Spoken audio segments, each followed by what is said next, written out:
S'il y a une idée clé, c'est cette fidélité qu'on a désormais depuis plus de 15 ans. C'est pas un partenariat où on met une étiquette sur le maillot. Il y a un affect très fort. Le Racing a toujours fait rêver. J'ai vu la puissance que pouvait avoir le Racing. On a rendu quelque chose d'impossible de possible. C'est pas un partenariat froid, c'est un partenariat d'émotion. C'est une fierté de pouvoir jouer sous ces couleurs.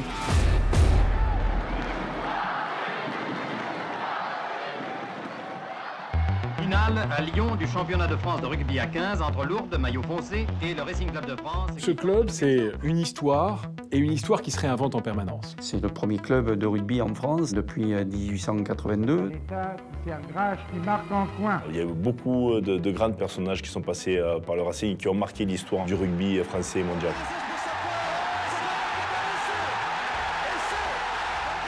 Le Racing, c'est à la fois un club moderne, mais qui est resté extrêmement fidèle à sa tradition. Le côté décalé, est aussi impertinent, un petit peu effronté. Jamais vu dans l'histoire du rugby du champagne à la mi-temps. Ils étaient capables de jouer avec des caleçons, le nœud papillon. Qui a offert un nœud papillon rose du showbiz au président de la République. Ils faisaient des choses que les autres ne faisaient pas. Et le Racing, en plus, assumait derrière parce qu'ils avaient des résultats. Champion de France 90. De sa formation jusqu'à aujourd'hui, il est toujours aussi rayonnant. Alors il y a eu des passages plus ou moins difficiles.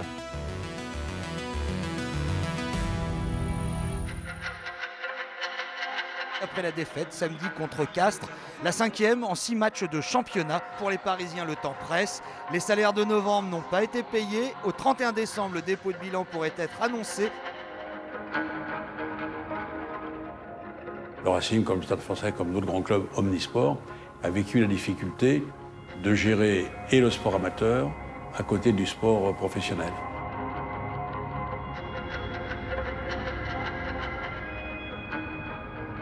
Le club était vraiment en difficulté et je crois que tout a changé vraiment le jour où Jackie Lorenzetti a repris en main le club.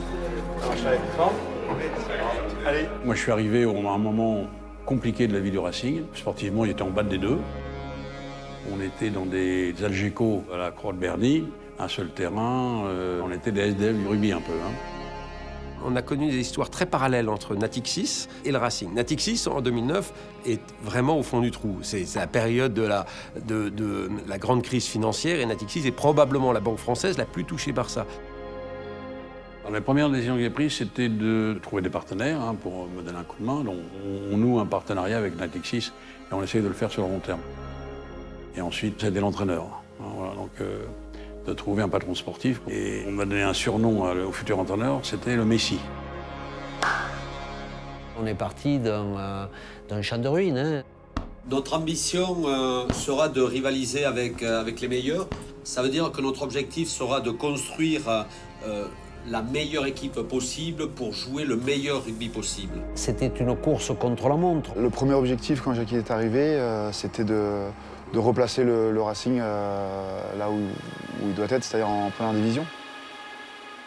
La première finale, c'était contre Mont-de-Marsan. Alors là, je découvrais une certaine forme traditionnelle et rugueuse du rugby.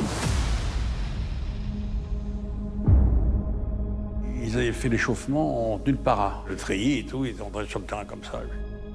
Et puis, dans le vestiaire, ils ont fait sonner le glas. C'est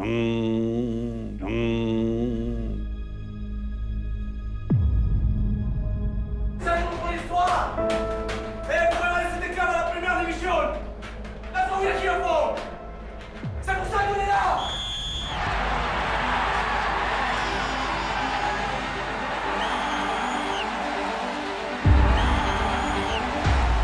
À 1 minute de la fin, on marque un essai entre les poteaux qui nous met à égalité avec eux.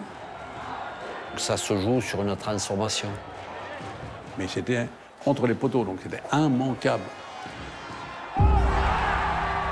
Jonathan Wisniewski, je ne sais pas ce qu'il lui prend, il s'excite, il loupe.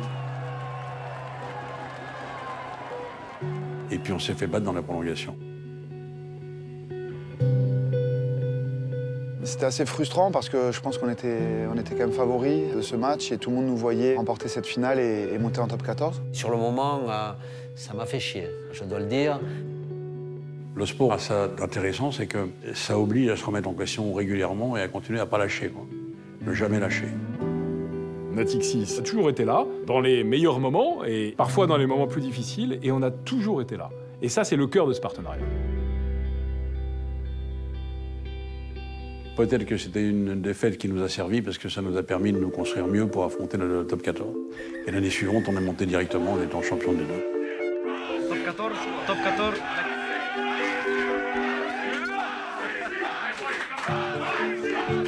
Cette qualification nous a permis de crédibiliser le projet et enfin on était de retour au haut niveau. Moi, qui jouais au club depuis que j'ai 11 ans, c'était un premier rêve qui devenait réalité.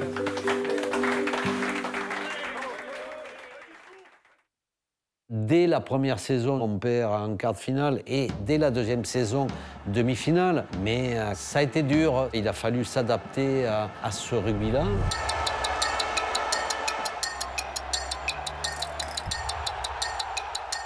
C'est vrai que de temps en temps, on a des années un peu moins bonnes, mais je pense qu'un partenariat, ça se bâtit dans la durée.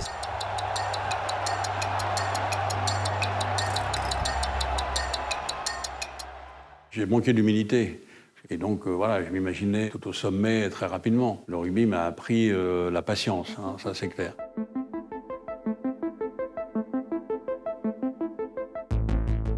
La saison 2015-2016, l'envie, la soif vraiment de remporter un titre avec le Racing était vraiment très très forte. Donc on a été amené à enrichir cette équipe. J'ai eu la chance en 2015 de retrouver aussi mon frère, mon ami d'enfance Yannick Nyanga. Je me souviens de la signature en fait, dans le bureau du président, Jacques Lorenzetti. Il y a Dimitri qui est là, je signe, puis Jacques il signe, et puis il se tourne vers Dimitri et il lui dit bon, ton pote il est là maintenant. Donc tu avais dit qu'il nous aiderait à gagner, maintenant il est là, on va voir. Sauf que quand il dit ça, j'ai senti quand même un certain poids sur mes épaules. Et puis on a eu surtout Dan Carter, c'est-à-dire le meilleur joueur du monde. Je ne réalise pas encore qu'il a joué chez nous pendant 3 ans. Hein. Je voudrais les supporters qu'on se lève pour applaudir aujourd'hui sur cette pelouse de Colombes, Dan Carter!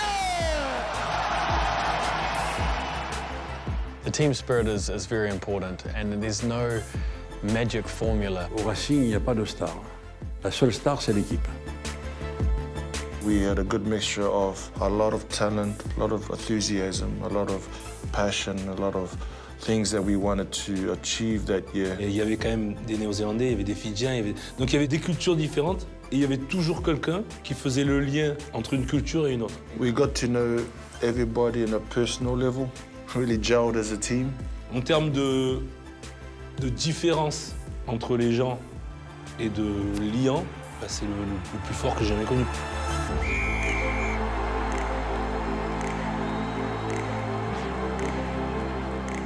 Et c'est vrai que la saison 2015-2016 a été exceptionnelle.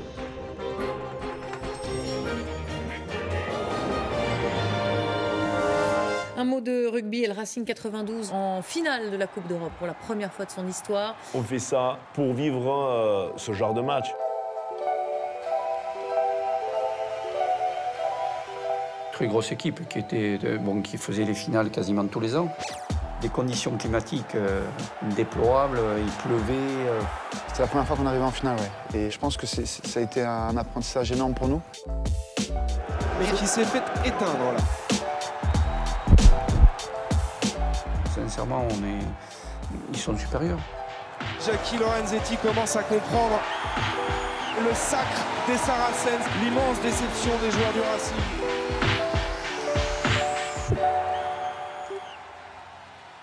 On s'est servi justement de cette défaite pour réagir, rebondir derrière. Si vous êtes arrivé en finale, c'est que ce n'est pas lié au hasard. Si vous êtes en finale, c'est que vous avez du talent. C'est que vous êtes quand même automatiquement performant. Et que donc, si vous avez fait une finale de Coupe d'Europe, vous avez la capacité à pouvoir faire une finale de championnat de France. C'est un match incroyable avec un scénario assez fou. Les montagnes russes des émotions. Big pressure games, expectations, having to win.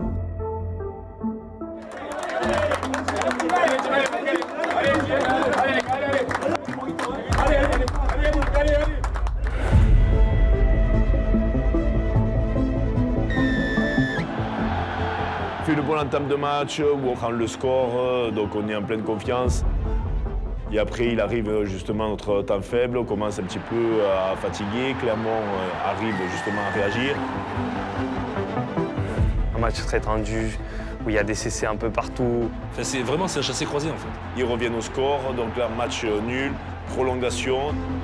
Ce match, s'il y a une leçon, c'est toujours s'engager jusqu'au bout, jusqu'à la dernière minute. On perdait des 6 points, il restait 40 secondes, 1 minute même pas. On devait marquer et transformer, quoi. Et ça se joue sur un ballon récupéré, qu'on arrive à jouer dans le fermé. Mais je sais pas s'il va marquer. C'est plus réel, là.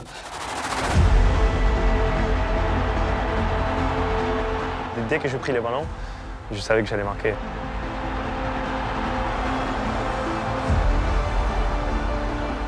Le sentiment quand Juan marque cet essai, c'est comme si on avait gagné la finale de Coupe du Monde.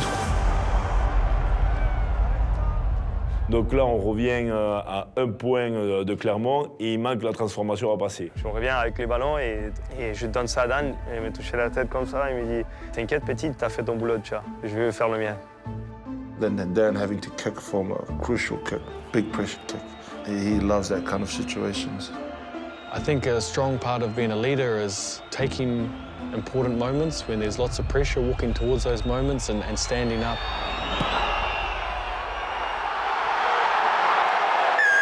Vous dites c'est pas possible, ça y est, ouais, on est au bout, on va aller à la finale. Je me souviens même m'être écroulé un peu sur le terrain, tellement il y avait d'émotions.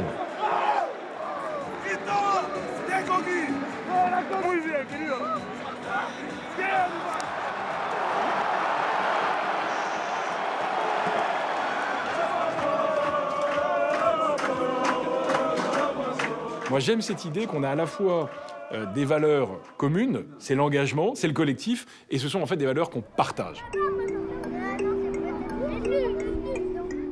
Quand M. Lorenzetti a repris, il a repris avec Pierre Berbizier, et c'est eux qui ont tout créé. Et nous, on est arrivés derrière, on a continué, mais c'est eux qui ont commencé à faire ce qu'il faut pour que la source soit bonne.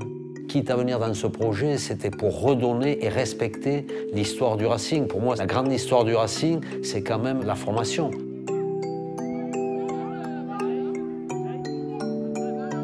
Tu peux évaluer la qualité d'un club à la qualité de sa formation. C'est vrai qu'on a la chance d'avoir un centre de formation qui fournit énormément de jeunes à l'équipe première. Et c'est vrai que maintenant aussi mon rôle avec eux, c'est d'essayer de les encourager, qu'ils aient toute la confiance pour montrer leur potentiel.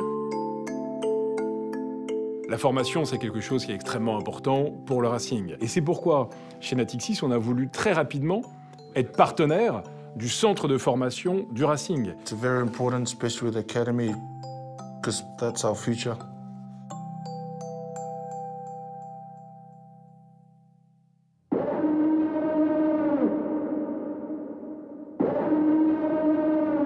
Ça reste quelque chose d'inoubliable. D'inoubliable, pourquoi? Parce que le contexte a fait que c'était la première finale de championnat de France qui se joue à l'étranger. Vous avez le souffle coupé quand vous rentrez dans le Camp Nou et vous voyez presque 100 000 personnes dans ce stade. C'est bluffant, hein. C'est vraiment une arène. Vous avez l'impression que le public peut vous tomber dessus. Il y a un mur qui se dresse devant nous, les gradins ne s'arrêtent plus. On a eu peur, inconsciemment, de cette équipe, parce que physiquement, elle était vraiment dense. Ils avaient 14-15 internationaux dans leur rang pour démarrer, je ne sais plus combien de Sud-Africains nés aux aides, voilà, c'était le grand Toulon.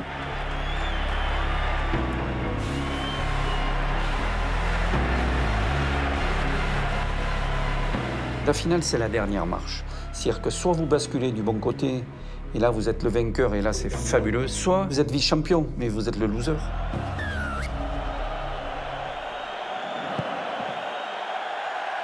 Quand le match il démarre, je me suis dit, on va se faire rouler dessus, quoi.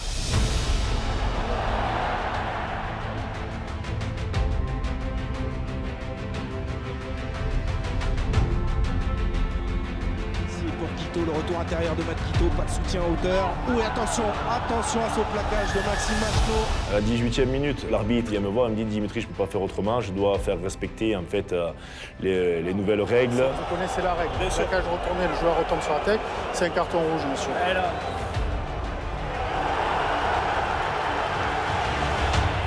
Je descends dans le vestiaire parce que Machno est pleuré dans le vestiaire tout seul. Je le prends par le cul, je lui dis non, tu restes pas dans le vestiaire, tu viens sur le terrain, tu restes avec tes copains. What was going on in my mind was very different to what I was saying to my teammates, because in my mind I was like, oh no, this is not good. On prend le carton rouge et c'est le 14-3. Ah ben oui, on est au fond du seau et on pense qu'on va perdre, mais il n'y a jamais une seule personne qui se dit on va baisser les bras.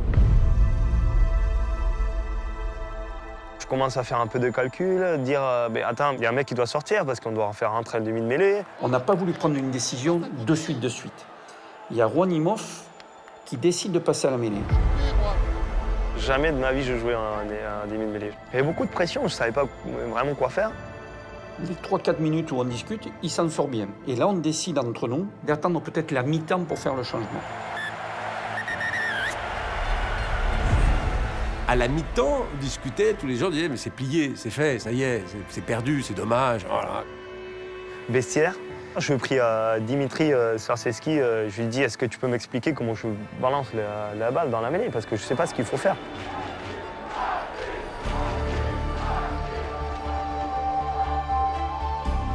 C'est là où rentre en jeu aussi la connaissance de ses coéquipiers, la confiance qu'on peut avoir les uns envers les autres, l'intelligence collective. On a compris qu'on allait faire encore plus d'efforts pour compenser ce manque. On sent qu'il suffit que l'on prenne le score en début de deuxième mi-temps pour que la confiance s'inverse. Et c'est exactement ce qui s'est produit en deuxième mi-temps.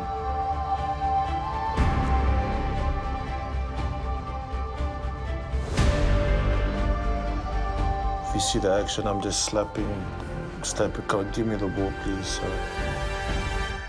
I remember Habana coming close, so I just kicked. My brain was just the ball, where it's gonna bounce. It was a perfect bounce, I could never imagine. L'exploit du Black, énorme!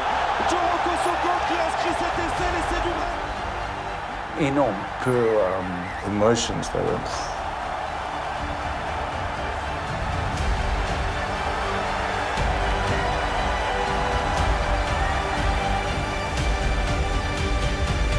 Obviously, the game wasn't finished after that. We still had to finish, and that rest of the game was just team spirit. L'équipe est portée après. Il y a une espèce de rage.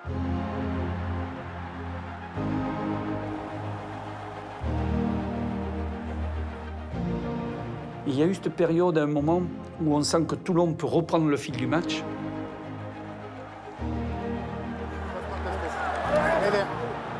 Dernière mêlée, qui pouvait encore tout chambouler. À ce moment-là, on avait comme pilier gauche un jeune du centre de formation. On allait se faire broyer. Et on fait le choix de dire Bentami Fouina, qui d'habitude joue à droite, de le faire entrer à gauche. Et donc Ben lui dit « mais j'ai jamais joué à gauche ». Il dit « c'est pas grave, tu pousses ». Il est sur la mêlée, il emporte la mêlée de Toulon. C'est à ce moment-là où on a vraiment compris qu'on allait le faire et qu'on allait devenir champion de France. Il n'y a plus qu'à taper en touche et c'est fait. C'est irréel. Ce qui s'est passé ce jour-là, c'est irréel. C'est le match d'une vie. Moi, c'est mon meilleur souvenir rugbystique. You've gone to war together with some of your best friends. It's a really powerful moment.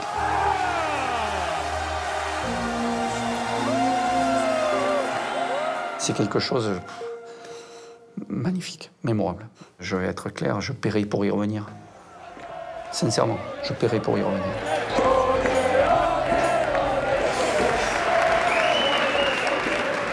J'étais là quand l'équipe est venue le lendemain ou le surlendemain dans les locaux voir l'ensemble des équipes de Natixis. Et ça a été un moment formidable.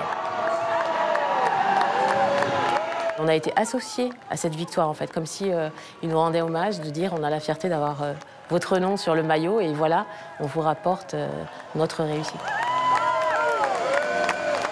toucher le bouclier de Brennus. C'est quand même quelque chose d'un peu unique dans le monde du sport. Oui, il y a une fierté, il y a un lien qui se fait. Et on avait apprécié que les joueurs soient venus nous présenter le trophée. J'ai toujours eu écrit devant Natixis. On a envie de leur rendre ce qui nous apporte aussi. Il y a une relation entre les salariés de Natixis et le Racing. Je pense que c'est autre chose que simplement le nom qui est marqué sur le maillot. Il y a un lien plus fort que ça.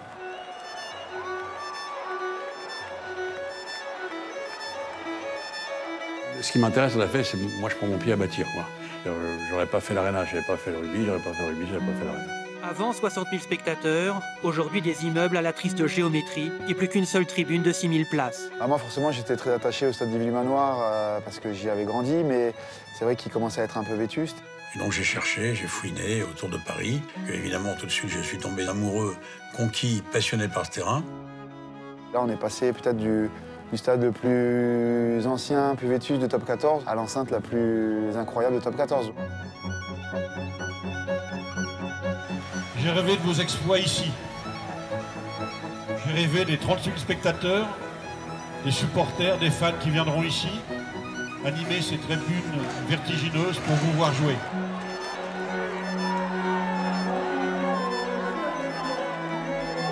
Ce que je trouve très bien, c'est que ça permet de faire connaître le rugby à des gens qui n'ont jamais assisté à un match, parce qu'ils vont plus facilement venir, ne serait-ce que pour découvrir l'Arena, que si on les emmène dans un stade en extérieur, avec la pluie, le vent.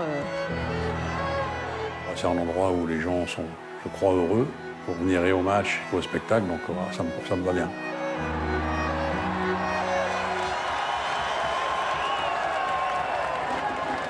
Au-delà du partenariat avec l'équipe du top 14, ce partenariat s'est étendu. Et ils nous ont aidés à monter notre équipe féminine.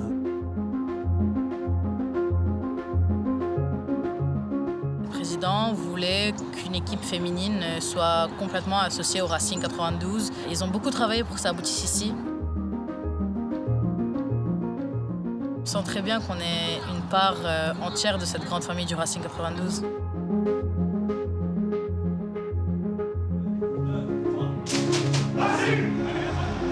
L'équipe A7 porte les couleurs exclusives de Natixis. Now you have an option. Okay, it's not just 15s. You can experiment and play sevens rugby as well because there's a career and an opportunity. So it's very exciting for the young talent today.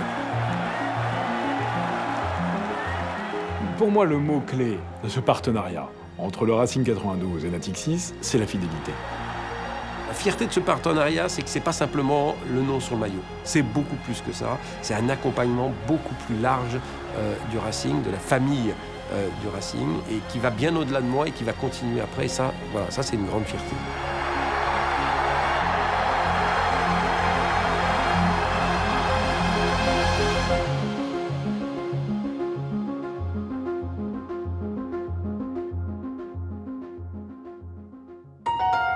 Thank you.